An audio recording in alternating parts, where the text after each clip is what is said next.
Assalamualaikum warahmatullahi wabarakatuh. Alhamdulillahirrabbilalamin. Wassalatu wassalamu ala asrafil anbiya wal mursalin wa ala alihi wa ashabihi ajma'in. Rabbi shrah li sadri wa yassir li amri wahlul 'uqdatam min lisani yafqahu qawli. Alhamdulillah teman-teman, kita bertemu lagi. Pada pertemuan kali ini kita akan melanjutkan materi mengenai manajemen dakwah pada sisi manajemen sumber daya manusia pada bidang dakwah. Kita akan masuk pada tahapan di mana dalam sisi manajemen SDM itu dianggap sebagai salah satu unsur pokok dari keseluruhan unsur-unsur manajemen sebuah organisasi. Kenapa disebut sebagai unsur pokok? Karena sebenarnya sumber daya manusia itu merupakan inti atau core dari manajemen itu sendiri. Jadi kalau kita bicara mengenai sumber daya organisasi, itu ada beberapa teori. Di antaranya adalah yang menyebut bahwa sumber daya organisasi itu ada 5. Model lama ini begini, 5 ya. Ada man, ada methods, ada money, ada material, lalu kemudian ada markets ya. Ini teori yang lama menyebut begini. Jadi dimulai dari orang, makanya orang itu menjadi sentral karena dia ada di tengah. Orang itulah yang kemudian akan mengendalikan atau mengatur hampir keseluruhan sumber daya yang lainnya. Jadi orang, manusia atau pengelola itu dia yang menentukan metode yang akan digunakan oleh organisasi tersebut. Dia juga yang akan mengatur, mengelola keuangan. Dia juga yang akan mengelola material, bahan-bahan, peralatan. Lalu dia juga yang mengelola market, pasar atau target ya. Jadi ya orang itu menjadi sumber tengahnya ya. Jadi center, pokok atau core dari organisasi itu ya ada di orang. Selain bahwa orang juga menjadi bagian yang harus dikelola oleh organisasi. Jadi sebagai sebuah pusat organisasi, maka orang ini memiliki, atau manusia atau SDM itu menjadi penting untuk betul-betul bisa di manage, bisa dikelola, sehingga gerak organisasi menjadi lebih cepat, lebih efektif dan lebih efisien. Di model yang baru ada sebutan 6M1I ya, terkait dengan sumber daya organisasi. Jadi ini pengembangan dari yang 5M tuh. Tapi tetap saja kemudian kembali pada dimulai dari orang ya. Jadi man, method, money, material, machine, market, dan information ya. Ada yang menyebutnya lebih dari itu, tapi sebenarnya pokoknya tetap di situ. Jadi ada 10M 1I gitu. Jadi macam-macam, ada teori-teori baru yang berkembang, tetapi saya mencoba mengambil yang ini yang lebih simpel ya. Jadi orang, metode, kemudian uang, materi, ada mesin, jadi market dan information. Jadi ada tambahan di mesin dan information di teori yang ini. Tapi kembali lagi sebenarnya pokok dasarnya tetap kembali ke orang. Jadi memang orang itu menjadi pusat tumpuan dari gerak organisasi. Nah, bagaimana dengan SDM dakwah gitu. Jadi untuk SDM dakwah kalau kita lihat ada 2 clustering besar. Kalau kita melihat pada unsur-unsur dakwah yang disebut sebagai sumber daya dalam aktivitas dakwah, itu sumber daya manusia itu ada 2, 1 dai, 2 matmu. Ini yang orangnya ya.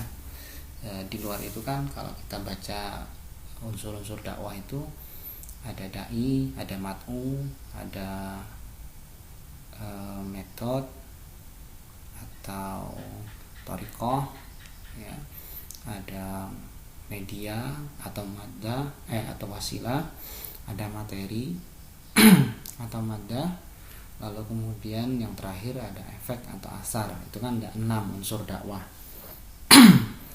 Dari 6 ini yang berasal dari sumber daya manusia atau orang itu ya dai dengan matmunya. Nah, apa yang kemudian perlu kita perhatikan mengenai SDM dakwah? Kalau dari sisi dai itu kita bisa melihat satu terkait dengan kompetensi, kemampuan orang. Jadi kompetensi dai ini menjadi salah satu concern yang harus dikelola oleh organisasi dakwah, karena bagaimanapun seseorang itu harus ditempatkan pada kompetensinya agar dia bisa dapat bekerja secara efektif dan efisien sesuai dengan kemampuan dirinya. Jadi fungsi dirinya sebagai seseorang dalam organisasi akan optimal bisa dimanfaatkan jika orang tersebut ditempatkan sesuai dengan kemampuan dirinya. Yang kedua yang perlu diperhatikan bagi dai itu terkait dengan kesejahteraan. Jadi kalau kita ingin orang mau bekerja secara penuh, concern terhadap pekerjaannya, maka kita harus perhatikan kesejahteraan, karena ini terkait dengan pikiran orang, fokus pekerjaan orang, apakah dia bisa bekerja penuh pada sebuah organisasi sementara dia juga memiliki beban untuk memenuhi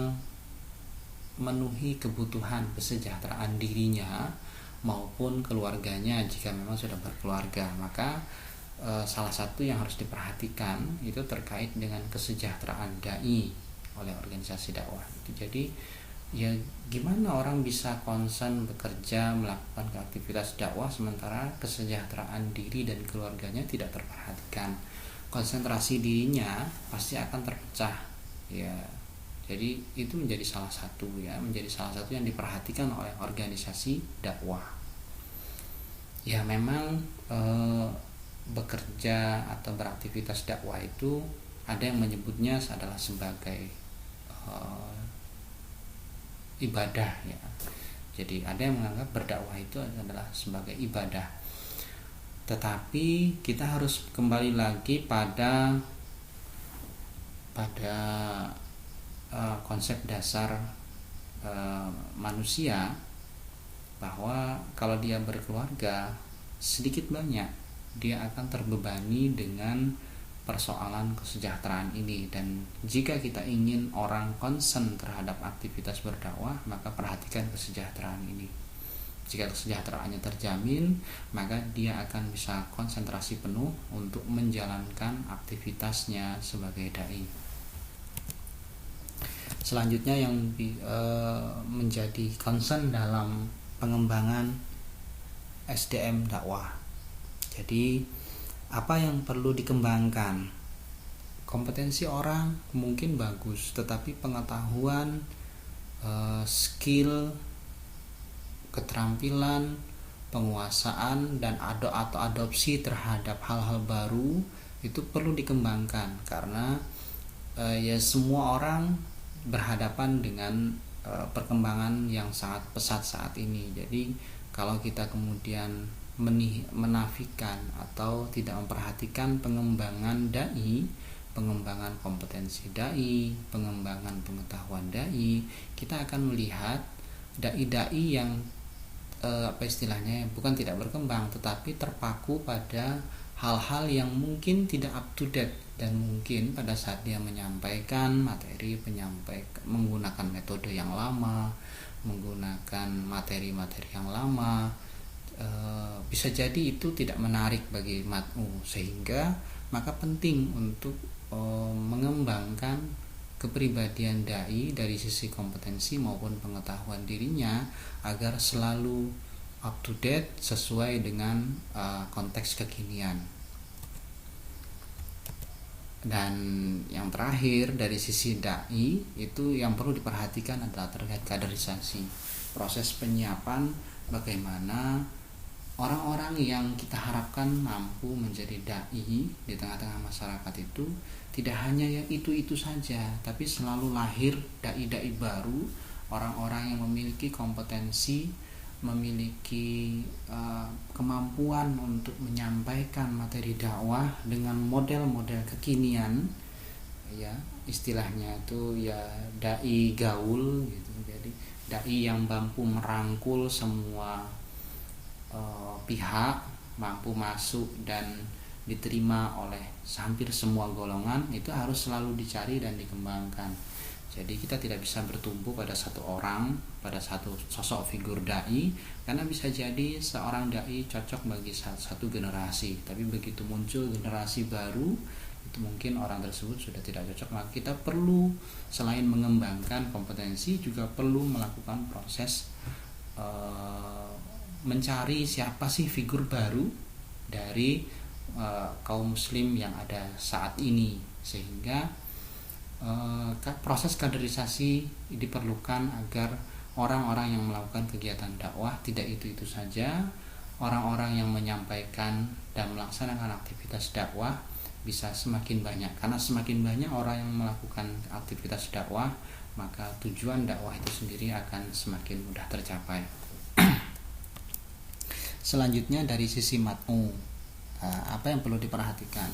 Ada beberapa hal yang perlu diperhatikan dari sisi mat'u. Pertama, apa potensi yang mereka miliki dan bagaimana peluang untuk mengembangkan potensi tersebut. Jadi bisa jadi kita berhadapan dengan sekelompok mat'u, sekelompok masyarakat yang sebenarnya memiliki potensi untuk dikembangkan, tetapi saat ini belum tergarap. Bisa jadi karena memang selama ini tidak ada yang fokus untuk menggarap hal tersebut. Contoh kecil tuh umpamanya begini, terkait dengan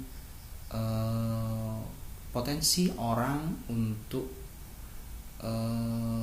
menyumbangkan sedikit hartanya ke jalan agama. Itu kalau kita melihat sebenarnya ada potensi besar yang selama ini mungkin belum digarap dengan baik oleh organisasi dakwah.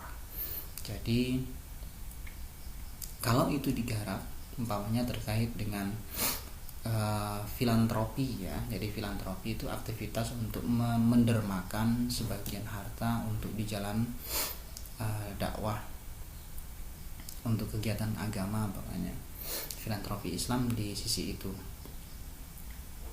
Jadi coba bayangkan begini, di Solo ini ada berapa sih sebenarnya umat muslim? Anggap saja umpamanya di Solo ini ada 1 juta umat muslim, umpama ya, contoh ini kan Solo tidak hanya kotanya tapi juga sampai ke desa-desanya. Dari 1 juta itu kalau kita ambil 10%, itu berarti kan sekitar 100.000 ya, 100.000 umat muslim. 100.000 umat muslim itu kalau kita minta untuk dalam 1 bulan mereka menginfakkan 10.000 saja, 10.000 ya, 10.000 dalam 1 bulan, bukan tiap hari, enggak, 1 bulan. Kalau sebulan 10.000 itu berarti per harinya hanya sekitar tidak nyampe 300 rupiah ya. Kalau mau dihitung harian pokoknya 500. Kalau 500 itu berarti 15.000 per orang, 500 rupiah per hari dikalikan 100.000, berapa coba kira-kira? 100.000 dikali 15.000 itu kan hampir 15 miliar. Mudah-mudahan tidak keliru ya. Coba dihitung dulu. 15.000 dikali 100.000. Iya.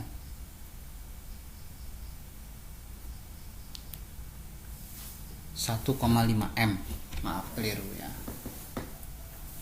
1,5 M. 1,5 M itu bisa kita kumpulkan dari umat Islam jika kemudian apa istilahnya ya, potensi ini bisa diambil oleh organisasi dakwah, baik itu oleh lembaga dakwah yang langsung menamakan dirinya sebagai lembaga dakwah, atau lembaga yang tidak menamakan dirinya sebagai lembaga dakwah, tentu akan menjadi besar sekali. Bayangkan ya, bayangkan itu. Jadi bukan 1,5 M, 15 M ya, 15 M 1 bulan. Dan itu kalau dikelola tentu menjadi sesuatu yang sangat menarik. Jadi umat ini sebenarnya punya potensi besar, hanya saja bisa jadi belum tergarap dengan baik. Ada potensi. Nah, kalau itu bisa kita ambil, itu menjadi peluang untuk bisa melakukan proses pemberdayaan yang sangat besar. Jadi kalau kita bisa mengambil dan mengelola itu akan menjadi sesuatu yang sangat bermanfaat bagi masyarakat. Bayangkan 15 M per bulan. 15 M per bulan dengan hanya menyumbangkan 15.000 dalam 1 bulan, atau dalam hitungan kasar sederhana 500 rupiah per hari. Tentu itu tidak besar kalau dilihat untuk ukuran kecilnya. Tapi jika kemudian dia diakumulasi dikalikan sekian orang, itu tentu menjadi sebuah potensi yang bisa digarap. Tapi kan belum ada yang menggarap, karena kita lihat sampai sekarang badan amil zakat dan infak kita, Lasnas, itu rata-rata mereka hanya mengelola tidak sampai sebesar itu. Padahal potensi umat ini besar sekali. Yang kedua, ada problem dan ancaman yang mungkin akan dihadapi. Jadi potensi dan peluang itu harus diperhatikan dan digarap.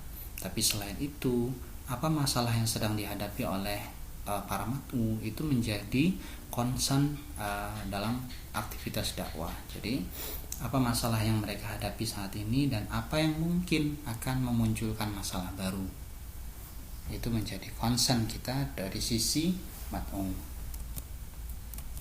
Selanjutnya adalah terkait dengan pemberdayaan. Jadi ada 4 hal tadi yang di atas, potensi dan peluang, problem dan ancaman, itu akan memunculkan proses apa yang disebut sebagai pemberdayaan. Jadi aktivitas dakwah tidak hanya sekedar mengembangkan, menumbuhkan pemahaman terhadap keberagamaan itu sendiri, tetapi juga sebenarnya harusnya diarahkan pada bagaimana menumbuhkan kemampuan mat'u untuk menjadi lebih baik dari sisi ekonomi, dari sisi sosial, sehingga mereka menjadi umat yang lebih makmur, umat yang lebih berdaya guna, umat yang lebih bermanfaat, sehingga menjadi rahmatan lil alamin. Dan pada saat itu maka salah satu tujuan dakwah bisa tercapai, karena salah satu tujuan dakwah itu adalah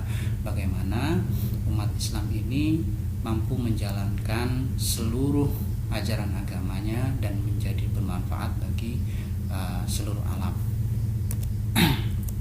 Nah, terkait dengan mat'u tadi, maka kita kemudian mengenal apa yang disebut sebagai analisis SWOT ya. Jadi pada saat kita bicara mengenai peluang ya, lalu kemudian potensi dan peluang, lalu kemudian masalah dan apa yang mengancam, itu berarti kita bicara mengenai SWOT. Apa kekuatan yang dimiliki, apa kelemahan, lalu apa potensi dan apa ancamannya. Jadi ini terkait dengan bagaimana kita bisa menganalisis apa yang akan dihadapi oleh mat'u, apa yang sedang dihadapi oleh mat'u, dan menjadi PR kita sebagai SDM dakwah untuk menyelesaikan hal tersebut. Jadi ada 4 ini, mungkin teman-teman sering dengar ada analisis SWOT. Nah, oke. Jadi dalam teknik SWOT itu kita akan bertanya ya. Jadi pada saat mengidentifikasi masalah-masalah yang dihadapi ataupun potensi yang dimiliki, itu kita akan bertanya mengenai beberapa hal. Jadi di bagian kekuatan umpamanya kita akan mengidentifikasinya dengan cara satu, kelebihan apa yang dimiliki oleh X atau mat'u. X itu mat'u ya. Apa kelebihan yang mereka miliki. Yang kedua, apa yang membuat X ini atau si mat'u ini lebih dari yang lainnya, X yang lainnya. Itu kelebihan dia. Jadi ketika kita mengidentifikasi kekuatan, maka itu yang kita tanyakan. Selanjutnya, keunikan apa yang dimiliki, apa yang dilihat dan dirasakan oleh Y atas X sebagai sebuah kelebihan. Jadi pada saat kita bertanya terhadap atau mengidentifikasi kelebihan kekuatan, maka kita perlu menanyakan beberapa hal ini. Demikian juga dengan kelemahan. Jadi pada saat kita akan mengidentifikasi kelemahan sebuah objek, entah itu mat'u atau tidak, tapi dalam analisis SWOT menggunakan model ini, apa yang bisa ditingkatkan dalam X. Jadi apa yang kita bisa tingkatkan dari jamaah masjid, lalu apa yang harus dihindari oleh jamaah, faktor apa yang menyebabkan jamaah kehilangan Y itu ya sesuatu yang mereka miliki. Bawahnya faktor apa yang menyebabkan jamaah kehilangan semangat untuk sholat berjamaah atau begitu ya. Jadi itu apa yang dilihat dan dirasakan Y sebagai suatu kelemahan X. Jadi kita bertanya ke orang luar terhadap orang ini, terhadap jamaah, sehingga kita bisa tahu apa sih sebenarnya kelemahan jamaah itu jika dilihat dari sudut pandang orang lain. Atau kita juga bisa melihat dari sisi kompetitor, apa yang dilakukan oleh kompetitor sehingga mereka dapat lebih baik dari jamaah itu. Jadi itu ya, kalau kita mau mengidentifikasi kelemahan. Selanjutnya terkait dengan peluang ya. Peluang itu kita bisa identifikasi dengan peluang apa yang dapat dilihat, apa yang bisa dilihat, kemungkinan apa yang bisa dicapai, lalu perkembangan tren apa yang sejalan dengan kegiatan X atau jamaah, contohnya itu ya. Sedangkan untuk ancaman, hambatan apa yang sedang dihadapi saat ini, lalu apa yang dilakukan oleh pesaing X ya, pesaing jamaah. X itu bisa kita identifikasi dengan siapa yang kita identifikasi unsur-unsur SWOT-nya. Perkembangan apa yang menyebabkan ancaman bagi X dan seterusnya. Jadi ini adalah daftar-daftar pertanyaan yang bisa digunakan untuk mengidentifikasi kelemahan, kekuatan, peluang serta ancaman yang dihadapi oleh mat'u. Nah, selanjutnya ini ada penugasan baru untuk teman-teman terkait dengan pengembangan SDM dakwah. Modelnya hampir seperti kemarin, tapi ini lebih teknis. Jadi survei dan analisis SWOT itu jenisnya. Lokasinya di masjid dan lembaga dakwah non pendidikan. Jadi kalau kemarin teman-teman mungkin masih ada yang mensurvei sekolah, madrasah, dan TPK. Nah, yang sekarang yang disurvei adalah masjid dan lembaga dakwah non pendidikan. Jadi cari yang lain. Cari yang lain selain lembaga pendidikan. Jadi tetap dilakukan secara berkelompok. Lalu teman-teman melakukan analisis SWOT terhadap masjid dan lembaga dakwah tersebut. Hasilnya nanti analisisnya nanti disampaikan dalam bentuk matrik dan dokumentasi. Nah, apa yang harus didokumentasikan, ada fotonya, ada struktur organisasinya, foto kegiatannya, lalu ada foto dai dan mat'unya. Nah, nanti laporannya dibuat dalam bentuk lembar matriks dan dipresentasikan. Bentuk matriknya seperti ini ya. Jadi mohon maaf jika agak kurang jelas, tapi nanti akan saya sertakan bentuk matriknya. Jadi kelompoknya mana, lokasinya di mana, kekuatannya apa, kelemahan dan seterusnya ya.